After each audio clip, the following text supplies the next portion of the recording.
नंग Indian army ने हाइपसे अखोई खंपिए अदुपु अखोई उचित इतबती यातबा इंडियन आर्मी पुटी अखोई रेस्पेक्ट तौबने हौजिक सिगु मखोई अखोई सु तौनबने अदुपु नंगदी अखोइना इंडियन आर्मी अमकुम ट्रीट तौदिने अखोई बु उचित बितबा मीटिंग मचा अमता तौबे ट्रीट अदुनि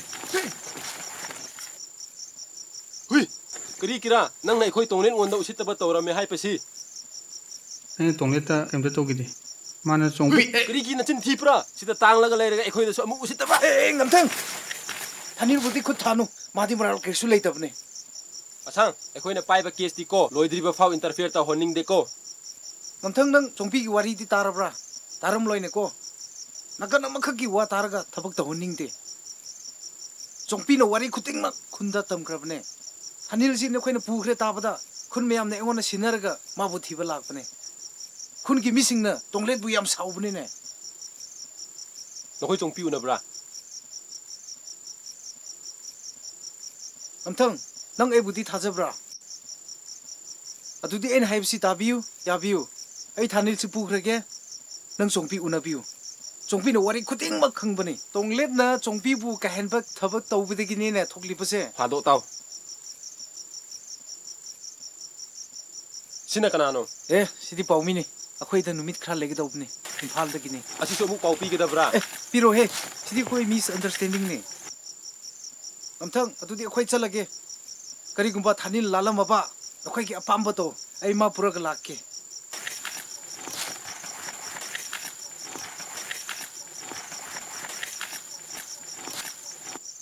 तू होइता ने हेड उवा इबोला दाना तो लो तंखुल तो मेल हे होल आ अस का जुम तवे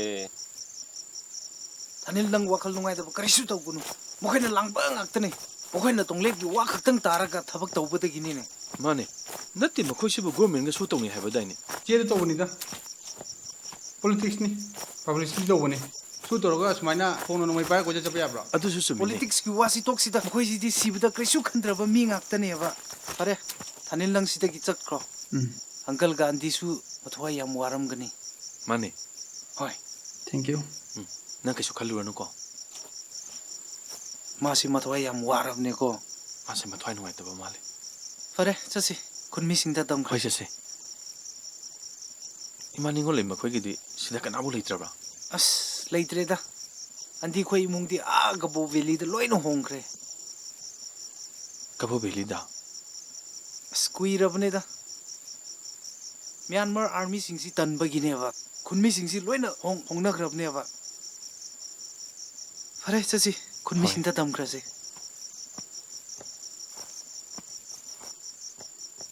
मधुगी मनाक्ता लैबा थेलदो मफम यामना चाय मी अतैना साजिन खिद्रिङैदा अखोइगी युमदो अदुदा हाना सारुरसिरा अदु ओइरदि मखोइना हंजिन हंजिन ओटनैबसु तौररोय मफम अदुदा लैबा लौसिंग अदु उदुना नियताना लैबा यारानि नत्रगना कबो भेलीदा होंख्रसिरा मफम अदुदा होंखिबा अैगी उपवासिंग अदुदि ngasi अखोइना फंगलिबा चैना आसि फंगदेदना मफम अदुदा लैबा लौअदु उदुना निंगतमना हिंगबा यारानि म्यांमार रोमदो होंख्रबदि नसा नुपाना मथंग थोलकपदा कदाइदा थुंगलदोइबा माना ओइदिसे इंडियन आर्मी निने कानादे मामा इंडिया के म्यांमार के सांगदमनबा कैदोंगैदसु सुम्या यारोइको अइना हाइरिसिनि सुम्या यारोइ हे पाबा मोरेददि मोरेसु इंडियानी मणिपुरनी इस फिराल सिसु लोइना मसु मसुप तौरेने नखोइना लैनिंगबा मफमदा लैखिबा याय होंनिंगबा मफमदा होंको अदुबु अइना हिंगलिबा मखैदि अइ खुलसिदा लैगनी सिरेबसु अइ खुलसिदा सिगनी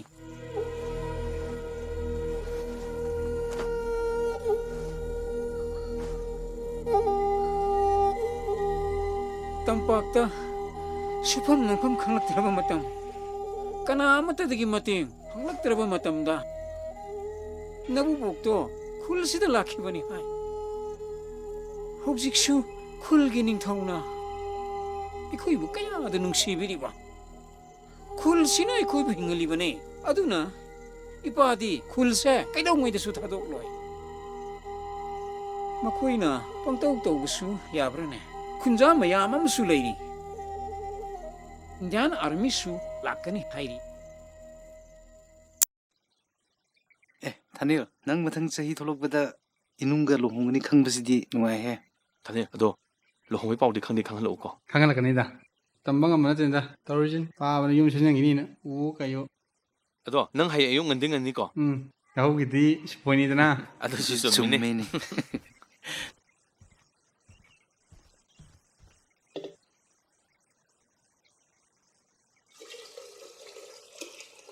ꯃꯌꯥꯝ ꯆꯥꯊꯛꯁꯤ ꯑꯪꯀꯜ ꯍꯜꯂꯛꯑꯦ ꯍꯜꯂꯛꯑꯦ ꯊꯦꯡꯛ ꯌꯨ ꯅꯈꯣꯏ ꯂꯥꯛꯑꯝꯃꯤꯕ꯭ꯔꯣ ꯍꯣꯏ ꯄꯥꯕꯨꯡ ꯁꯅꯥꯊꯣꯏꯁꯨ ꯍꯌꯦꯡ ꯆꯠꯈ꯭ꯔꯅꯤ ꯍꯥꯏ ꯊꯥꯅꯤꯜꯁꯨ ꯍꯌꯦꯡ ꯆꯠꯈ꯭ꯔꯅꯤ ꯍꯥꯏ ꯃꯣꯏꯅꯤ ꯍꯌꯦꯡ ꯏꯝꯐꯥꯜ ꯄꯨꯟꯅ ꯆꯠꯃꯤꯟꯅꯅꯕꯒꯤ ꯈꯟꯅꯔꯝꯕꯅꯦ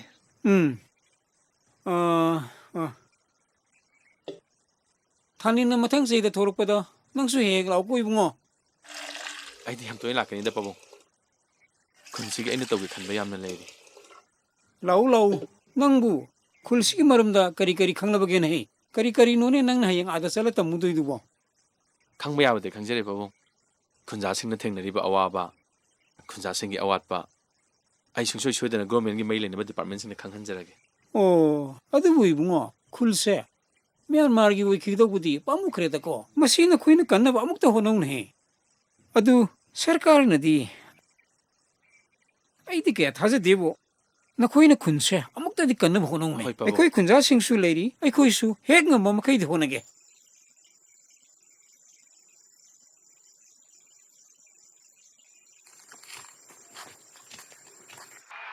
Very well bowled, 261 for 6.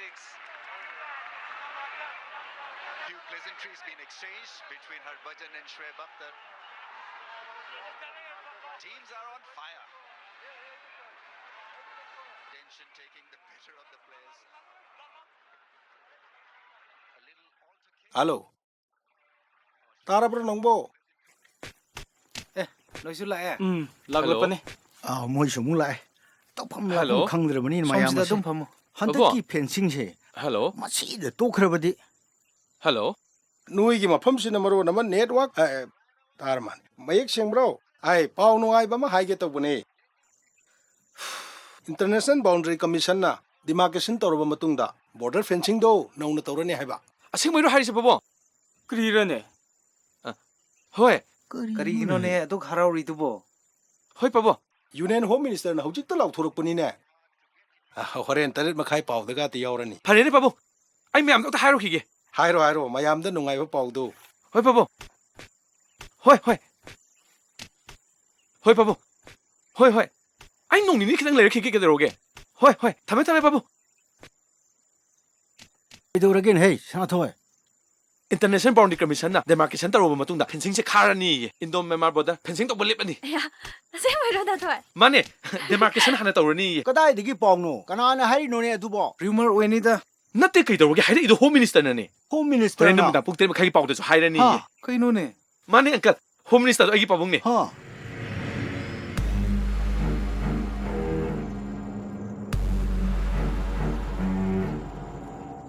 ꯑꯩꯅ ꯅꯍꯥꯟ ꯅꯈꯣꯏꯗ ꯍꯥꯏꯗꯕꯅꯦ ꯃꯤꯅꯤꯁꯇꯔꯒꯤ ꯃꯆꯥꯅꯤ ꯍꯥꯏꯔꯒ ꯅꯈꯣꯏꯅ ꯑꯩꯕꯨ ꯍꯪꯒꯣꯏꯒꯗ꯭ꯔꯥ ꯍꯥꯏꯅ ꯑꯗꯨꯒꯤꯗꯃꯛꯇꯗꯤ ꯑꯥꯏ ꯑꯦꯝ ꯁꯣ ꯁꯣꯔꯤ ꯑꯗꯣ ꯑꯪꯀꯜ ꯄꯥꯎꯁꯤꯗꯤ ꯆꯨꯝꯂꯕꯅꯦ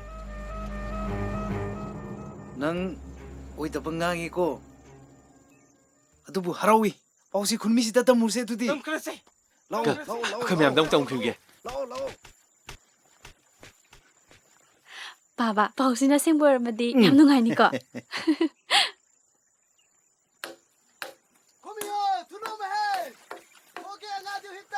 ꯍꯩꯃꯥ ꯐꯦꯟꯁꯤꯡ ꯇꯧꯕ ꯂꯦꯞꯄꯅꯤ ꯐꯦꯟꯁꯤꯡ ꯇꯧꯕ ꯂꯦꯞꯂꯅꯤ ꯍꯥꯏꯌꯦ ꯄꯥꯎ ꯅꯨꯡꯉꯥꯏꯌꯦ ꯈꯨꯟꯖꯥꯁꯥ ꯐꯦꯟꯁꯤꯡ ꯇꯧꯕ ꯂꯦꯞꯂꯅꯤ ꯍꯥꯏꯌꯦ ꯑꯪꯀꯜ ꯄꯥꯎ ꯅꯨꯡꯉꯥꯏꯌꯦ ꯑꯪꯀꯜ ꯍꯩ ꯉꯥꯏꯈꯣꯅꯦ ꯍꯩ ꯆꯨꯝꯕ꯭ꯔꯅꯦ ꯅꯈꯣꯏꯅ ꯀꯩꯗꯨꯕꯣ ꯑꯆꯨꯝꯕꯅꯦ ꯑꯪꯀꯜ ꯗꯤꯃꯥꯔꯀꯦꯁꯟ ꯍꯥꯟꯅ ꯇꯧꯀꯅꯤ ꯍꯥꯏꯌꯦꯀꯣ ꯏꯟꯗꯤꯌꯥ ꯒꯔꯃꯦꯟꯅ ꯂꯥꯎꯊꯣꯛꯄꯅꯤꯅꯦ ꯑꯪꯀꯜ ꯑꯩꯈꯣꯏ ꯆꯠꯄꯤꯒꯦꯀꯣ ꯐꯦꯟꯁꯤꯡ ꯇꯧꯕ ꯂꯦꯞꯂꯅꯤ ꯍꯥꯏꯌꯦ ꯃꯤꯌꯥꯝꯒꯤ ꯈꯣꯜꯂꯥꯎꯁꯦ ꯍꯟꯗꯛꯇꯤ ꯇꯥꯔ ꯃꯥꯜꯂꯦ ꯍꯩ ꯆꯨꯝꯕ꯭ꯔꯥꯅ ꯍꯥꯟꯅ ꯑꯃꯨꯛꯇ ꯍꯪꯉꯨꯈꯣ ꯍꯣꯏ ꯑꯩ ꯑꯃꯨꯛꯇ ꯍꯪꯉꯨꯈꯤꯒꯦ इंडियन आर्मी दुदंगा खरा थुना लांगनानबा करी करीनो खरा तौसे हायो मयामदो Hey, lau, Hello, hello, Pabu. lau. ไอ้เปามาให้บ่เก่าเฮาเลยเนี่ยไอ้บ่ Nan sa mo sa lo. Ay pabong wari Minister kita Masani na. Nang diwani le horo ay chale. Horende. Harap kumay Opo, tong opo. ko. เฮ้ยเฮ้ยนุ้ยบ่ต้องไงคุยเมียเฮ้ยนุ้ยตามก็ไอ้ชมดะอ่ะชมดะนี่ชมดะนี่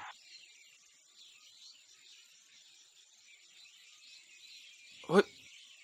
Ngasi gina misida bo. Asam ka pabong ko kamay na. Hoy pabong.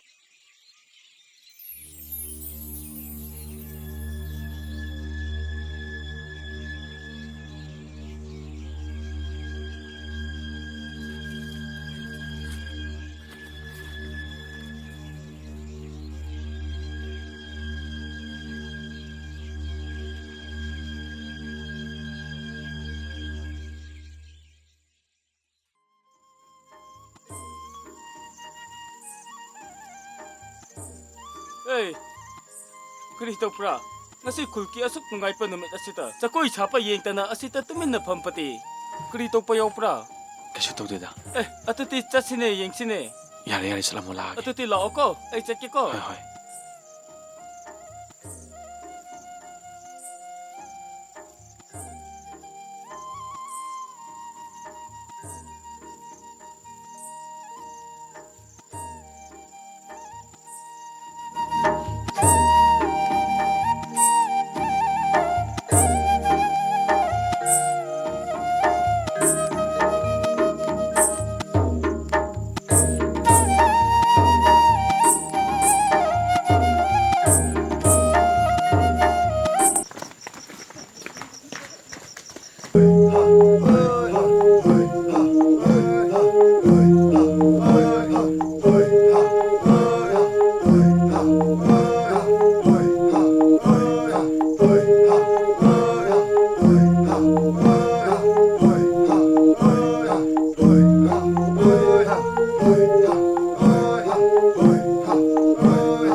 Kano na yung nangdi. Suk nungay ba numisida. Yam nungay da mali.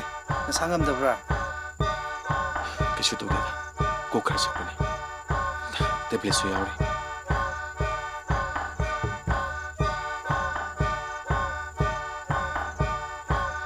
Siguro ay him sa kraga na. Nang bung sai di numit krani lekini hai da.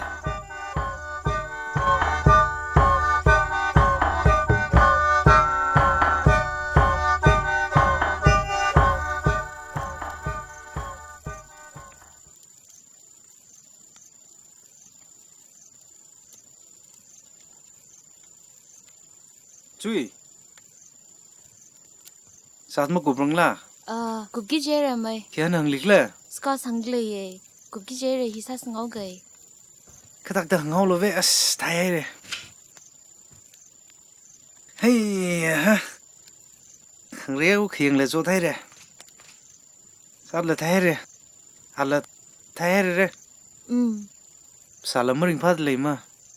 Mày giáo xe mày. Cái đặc tự của Paul cho, chả phải sao sẽ. Cái anh lịch sử bấm sao cái này?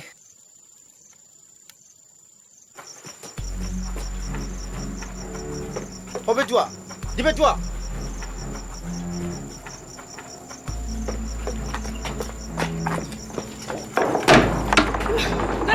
Thả, siapa malu? Thả, betul le. Thả, siapa malu? Sampai. Oke, lebih baik.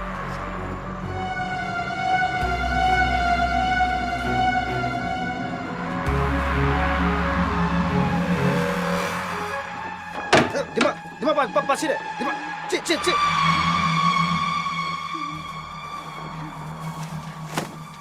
Siapa malu?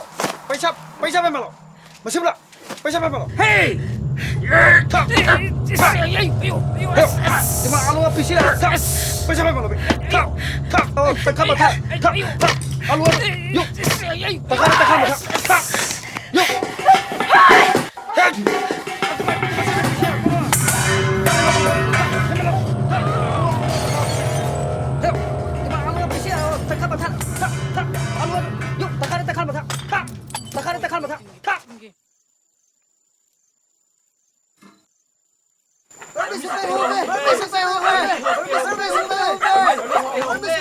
Cái thằng ra. 엄마. 저, 내리를 사오네. 내리를 사오네.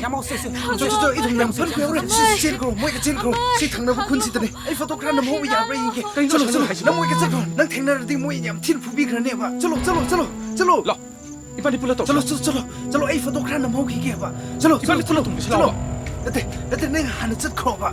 나한테 뭐 락살러 내 봐. 카메라 실례시. 나한테 내가 하는 짓 커 봐. 아도 그 꼬나 라오 봐. 나한테 뭐 락살러 내 봐. 카메라 가면 좀 몇대다. Masih ada PC aku no. Kan dia mampu me. Tak, memang no. Tak. Alu aku no tak aku me no. 비게. Pecah malu. Pecah sebelah. Pi. Memang no. Pi. Matu tau bigno. Mati journalist ni. Matu tau bigno. Di mana jangan lihat sini. Memang no. Lau, tengah jalan. Journalist lah. Asang, tapalay. Tua.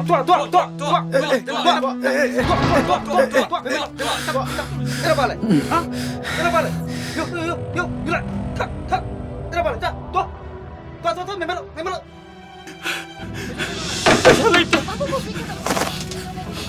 Specialite. Apa mau bikin dong? Tahu bikin dong. Specialite.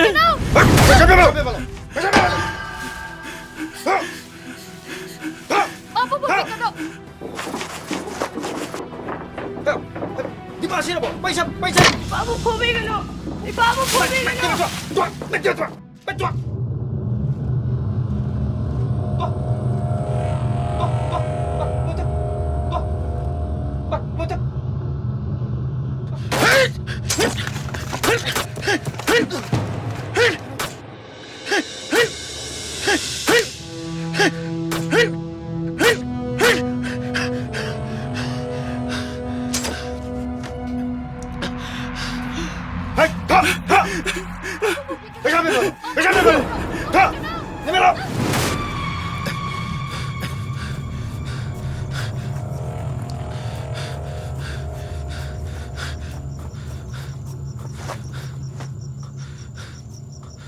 Ông dia.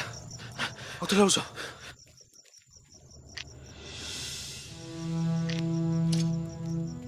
Sina kamain tau ba?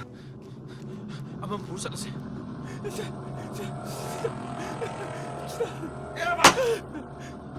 Lau.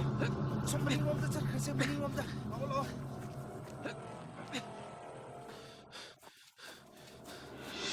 Ha! Ani me yulai. Ha! Tua.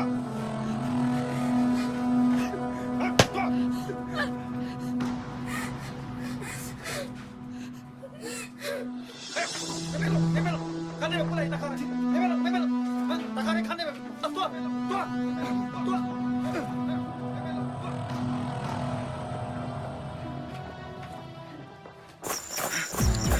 lao lao lao lao lao lao lao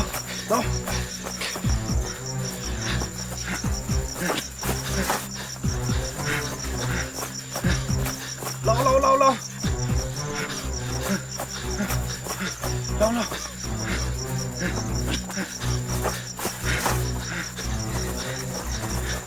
tua memelo tua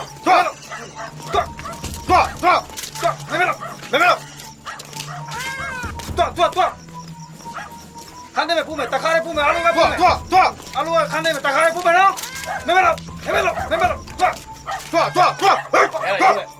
तकारे पुमे dance में मेमेलो पुमे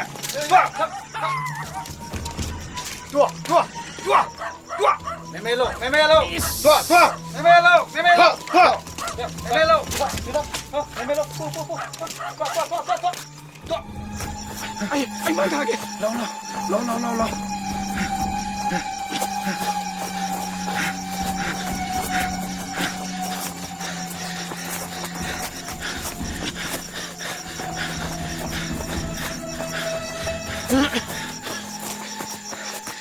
Kêu qua kìa. Chỉ mà thằng con gì thế này héo cái tàu đây. चलो खड़ा तुम चलो इससे खून उड़े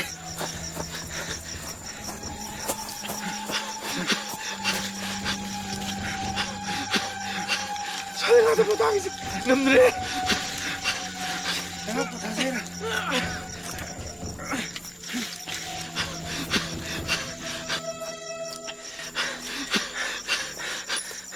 Si kemain tàu xe này si. Anh xuống đây cái sao mà này nè? Con gì xuống đây làm cho phăng tiền nè? Aduh, kemain tàu basi di.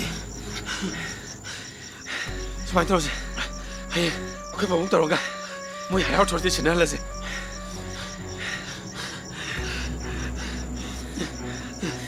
Cái gì? Ôi mình thì là chuyện thế nào mà? Làm mà mình đâu có gì?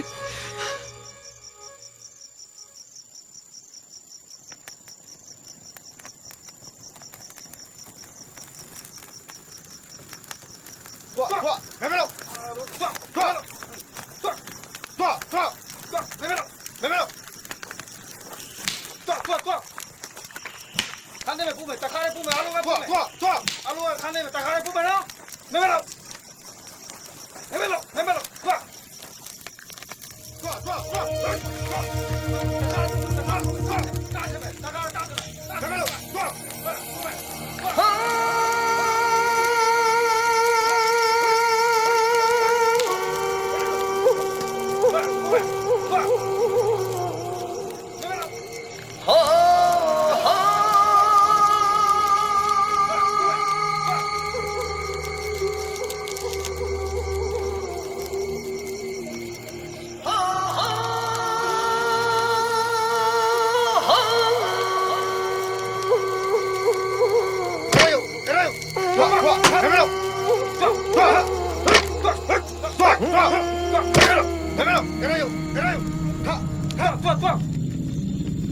खाने में पुमे तकारे पुमे आलू में पुमे आलू खाने में तकारे पुमे ना मेमेलो तकारे पुमे dance में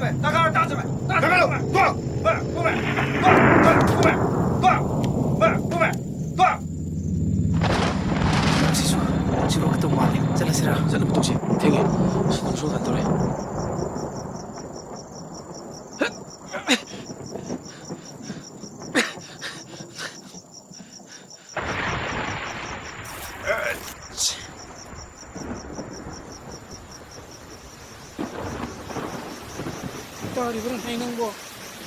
Tari berani nang bo. Kamu tuh sama lang. Kayak nggak tahu sih dia. Tạm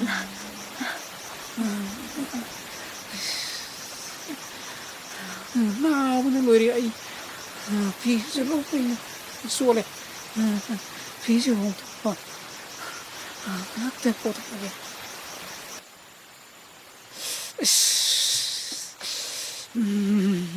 ꯐꯛꯂ ꯀꯩꯅꯣꯝꯇ ꯄꯣꯔꯛꯎꯅꯦ ꯏꯪꯕꯅ ꯂꯣꯏꯔꯦꯅꯦ ꯐꯤ ꯁꯥꯅ ꯑꯝꯇ ꯍꯣꯡꯗꯣꯛꯀꯦꯅꯦ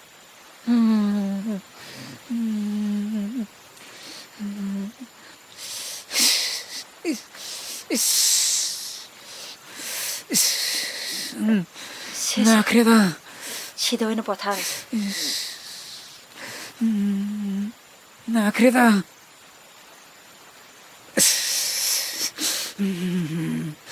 시. 우리 실로 뽑듯이. 이제 땀 못tom해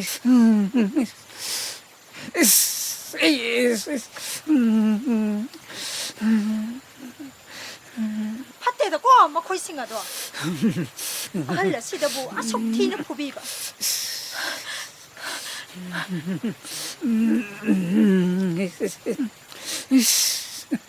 나 그래도 꼭 도박사 시 코데지 정도 되지.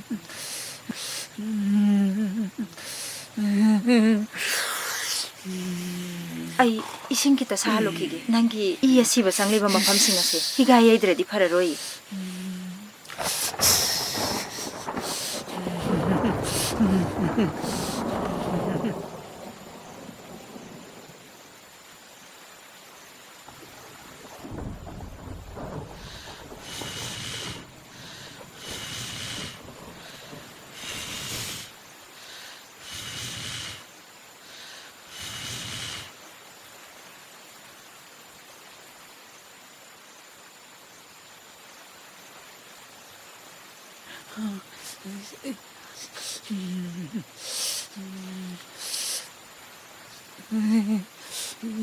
아이 몰로 도우기게.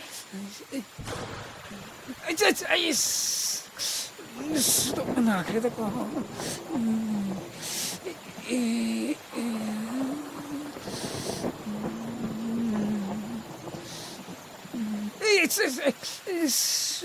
세세 뭐지다 강.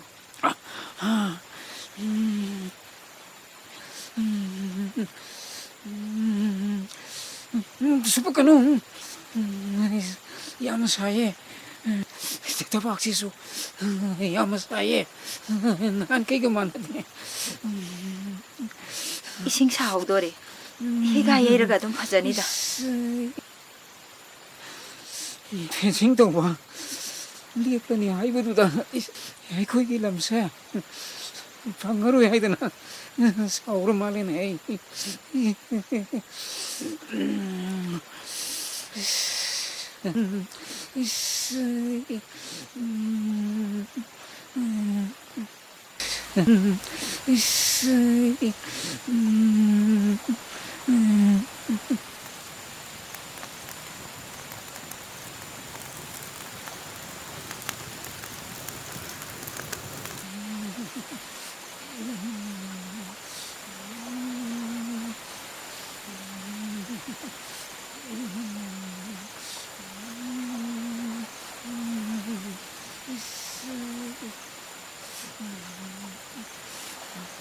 나 그래도 꼭 대박지수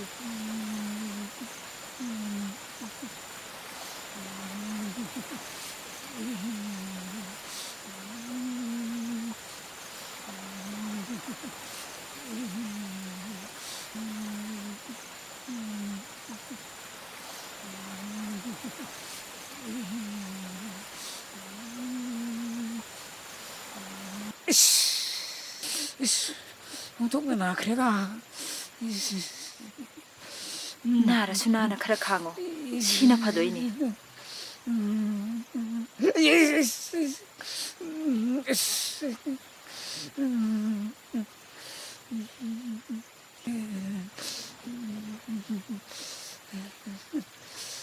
나이코 난기도 떨리고 아이 듣고 타기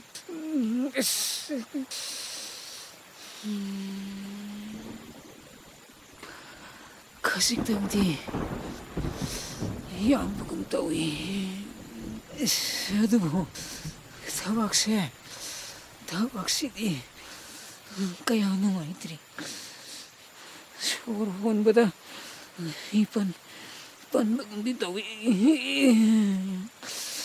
아좀 파자라까니다. 이씨. ꯈꯣꯡꯁꯤꯗꯤ ꯑꯟꯃꯨ ꯏꯪꯉꯦꯅ ꯑꯩ ꯂꯤꯛꯂꯤꯗ ꯏꯁꯤꯡ ꯑꯁꯥꯕ ꯍꯥꯞꯄꯛꯀꯦ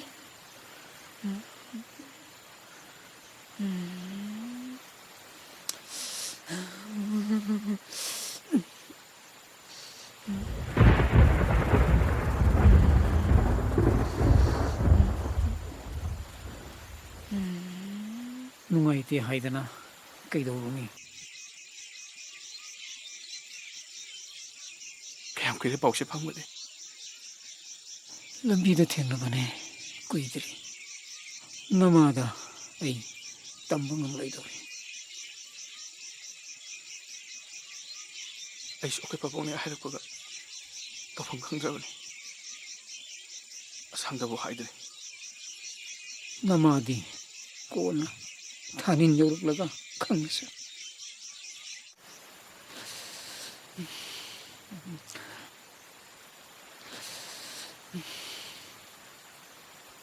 이싱지 옴시지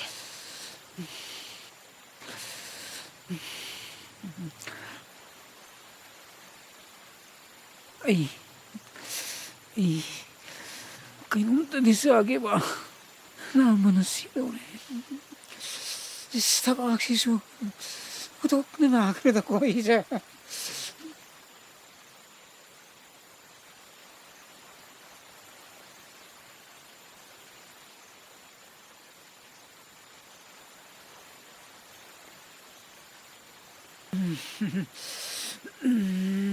ꯑꯩ ꯖꯪꯃꯤꯂꯦꯟ ꯍꯣꯏꯗ ꯀꯔꯤ ꯀꯔꯤꯅꯣ ꯆꯥꯅꯕ ꯈꯤꯇ ꯍꯪꯉꯨꯈꯤꯒꯦ ꯇꯨꯃꯤꯟꯅ ꯍꯤꯞꯄꯒ ꯉꯥꯏꯍꯥꯛꯇꯪ ꯄꯣꯊꯥꯔꯝꯃꯨ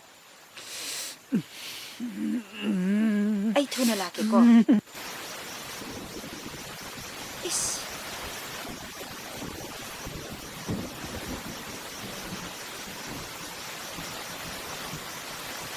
장밀렛 그나마 레이디라 시디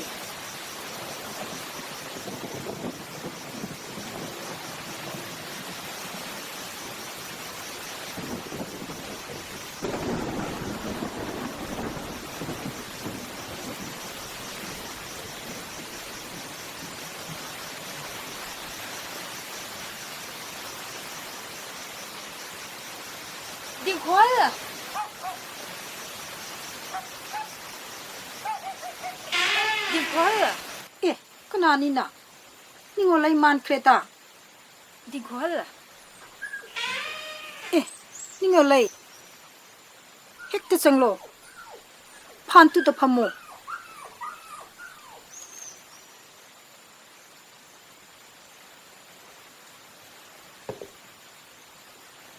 이씨 안강시디 마야우는 사이나 시 파와 카라파라바네. 나탄타 락브라 낭포. 마파도 마상암 호데 장밀렌 호이다 가리가리노 짜나바 khara hangena changubani adubu kanamta leiramdre 란젠나 키바두다 쿤탁 란치라바네. 에이타부 이자 시나 나빠시다. 시라빠수 시라케 하이나 라이빠네. 마나 짜나바 마이렌 카라 풋바네. 부코.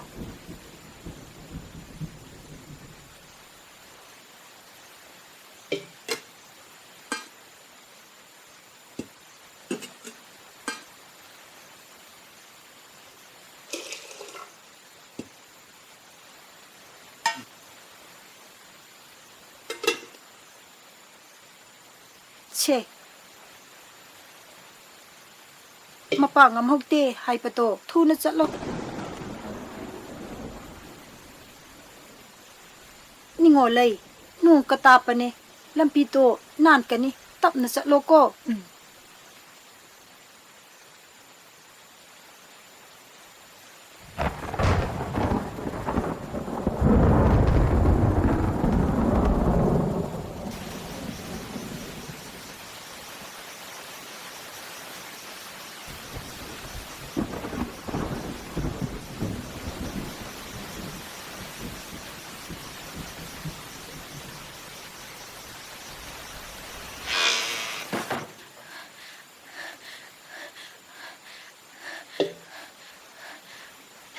ꯅꯪꯅ ꯌꯥꯝꯅ ꯄꯥꯝꯖꯕ ꯃꯥꯏꯔꯦꯜ ꯑꯐꯨꯠꯄꯗꯨꯅꯤ ꯅꯤꯡꯈꯣꯜ ꯍꯣꯏꯗꯒꯤ ꯈꯔ ꯄꯣꯔꯛꯄꯅꯤ ꯁꯤ ꯃꯍꯤꯁꯤ ꯍꯥꯟꯅ ꯈꯔ ꯊꯛꯑꯣ ꯃꯄꯪꯁꯤꯅ ꯑꯩ ꯏꯜꯂꯛꯀꯦ ꯍꯩꯃꯥ ꯇꯨꯝꯃꯕ꯭ꯔꯣ ꯁꯤ ꯉꯁꯤ ꯈꯔ ꯆꯥꯔꯒ ꯇꯨꯝꯗ꯭ꯔꯗꯤ ꯍꯌꯦꯡꯗꯤ ꯍꯛꯆꯥꯡꯗꯣ ꯌꯥꯝꯅ ꯁꯣꯟꯊꯔꯅꯤ. ꯇꯥꯔꯤꯕ꯭ꯔꯣ?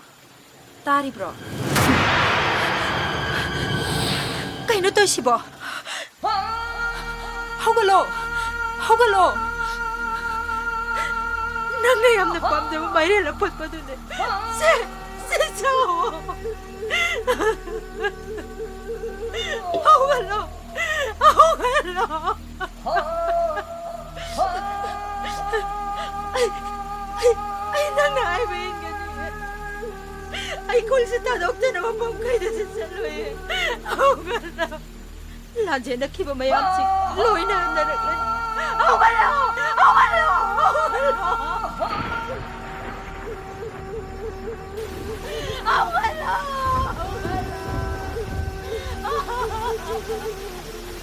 ꯑꯩ ꯅꯪꯅ ꯍꯥꯏꯕ ꯏꯟꯒꯅꯤꯌꯦ. ꯑꯩ ꯈꯨꯜꯁꯤ ꯊꯥꯗꯣꯛꯇꯅ ꯃꯐꯝ ꯀꯩꯗꯁꯨ ꯆꯠꯂꯣꯏꯌꯦ. ꯅꯆꯥꯅꯨꯄꯥꯁꯨ ꯃꯊꯪ ꯊꯥꯗ ꯂꯥꯛꯑꯅꯤ ꯍꯥꯏꯕ ꯅꯠꯇꯦ. ꯍꯧꯒꯠꯂꯣ! ꯍꯧꯒꯠꯂꯣ! ꯍꯧꯒꯠꯂꯣ! ꯍꯧꯒꯠꯂೋ! ꯍꯧꯒꯠꯂꯣ! ꯍꯧꯒꯠꯂꯣ! ꯍꯧꯒꯠꯂꯣ!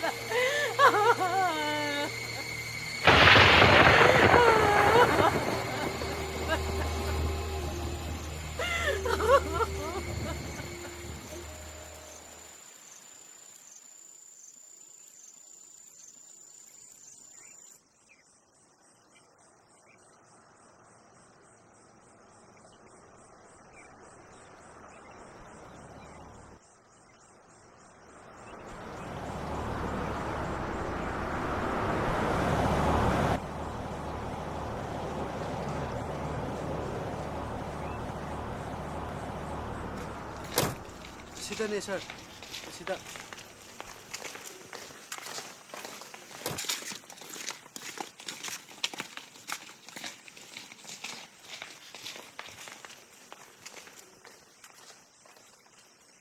इमा अंकल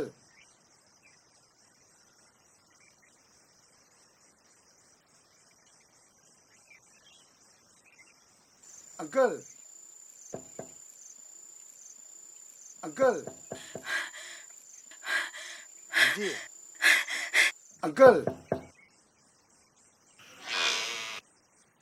ꯑꯩꯕꯨꯁꯨ ꯐꯨꯋꯣ! ꯑꯩꯕꯨꯁꯨ ꯐꯨꯋꯣ! ꯑꯁꯤꯁꯨ ꯍꯧꯗꯣꯛ! ꯃꯥꯁꯤ ꯈ꯭ꯔꯕꯗꯤ ꯅꯈꯣꯏꯒꯤ ꯐꯨꯐꯝ ꯂꯩꯔꯔꯣꯏꯌꯦ. ꯃ꯭ꯌꯥꯟꯃꯥꯔ ꯁꯤꯐꯥꯏ ꯅꯈꯣꯏꯅ ꯐꯨꯅꯅꯕ ꯄꯣꯛꯂꯛꯄꯅꯦ ꯑꯩꯈꯣꯏ. ꯑꯩꯕꯨꯁꯨ ꯍꯥꯠꯂꯣ! ꯑꯩꯕꯨꯁꯨ ꯍꯥꯠꯂꯣ! ꯍꯥꯠꯂꯣ! ꯑꯩꯕꯨꯁꯨ ꯍꯥꯠꯂꯣ! इमा अखोई इंडियन आर्मी ने मैतेनी इंडियन आर्मी ने हाइबा.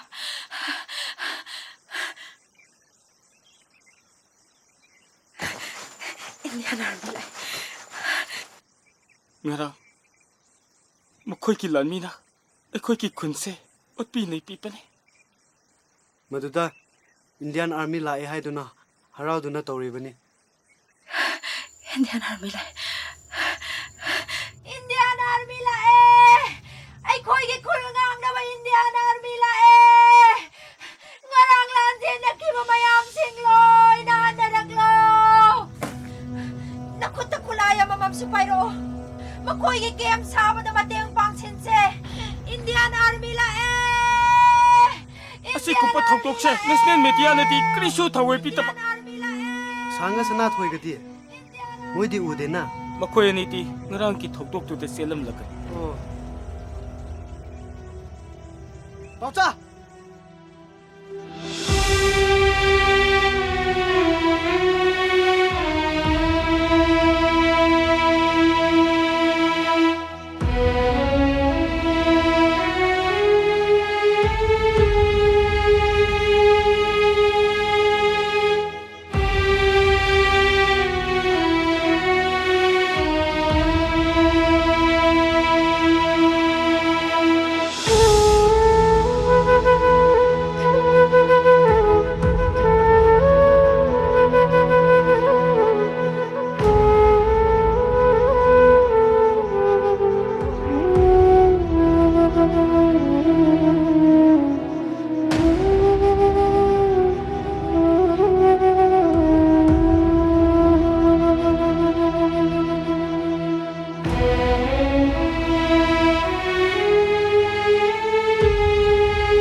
ꯅꯨꯄꯤꯅ ꯍꯥꯏꯔꯝꯕꯗꯣ ꯑꯩ ꯍꯧꯖꯤꯛꯇ ꯋꯥꯈꯜ ꯇꯥꯔꯛꯄ ꯉꯔꯥꯡ ꯃ꯭ꯌꯥꯟꯃꯥꯔꯒꯤ ꯑꯥꯔꯃꯤꯅ ꯐꯨꯕꯗ ꯁꯤꯕ ꯁꯣꯏꯗꯅ ꯑꯣꯏꯒꯅꯤ ꯁꯥꯔ ꯑꯍꯜ ꯑꯁꯤꯗꯤ ꯈꯨꯜ ꯑꯁꯤꯕꯨ ꯌꯥꯝꯅ ꯅꯨꯡꯁꯤꯕ ꯑꯍꯜꯅꯤꯅꯦ ꯁꯥꯔ ꯁꯤꯗꯤ ꯌꯥꯝꯅ ꯅꯨꯡꯉꯥꯏꯇꯦꯅꯦ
Thanir kisi ini anke.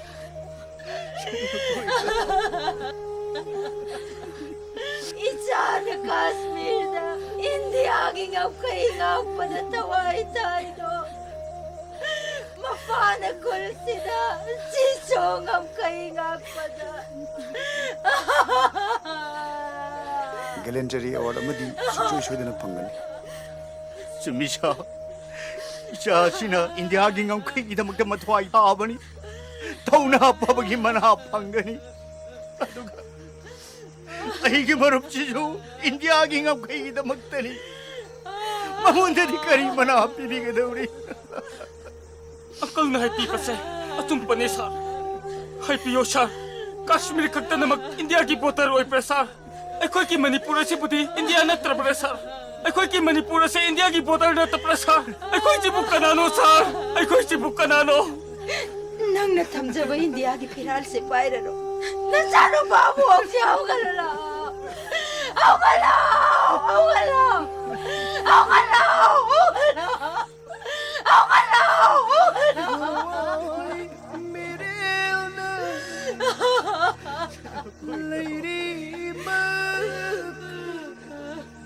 Mapa machagi mong pamoy ga daw riba mapamado. ꯍꯌꯦꯡ ꯃꯦꯟꯃꯥꯔꯅ ꯂꯧꯁꯤꯟꯈꯤꯕꯗ ꯌꯥꯎꯔꯣꯏꯗꯕ ꯃꯐꯝꯗꯨꯗꯗꯤ ꯑꯣꯏꯍꯟꯕꯤꯌꯨꯀꯣ ꯅꯪꯒꯤ ꯅꯀꯜ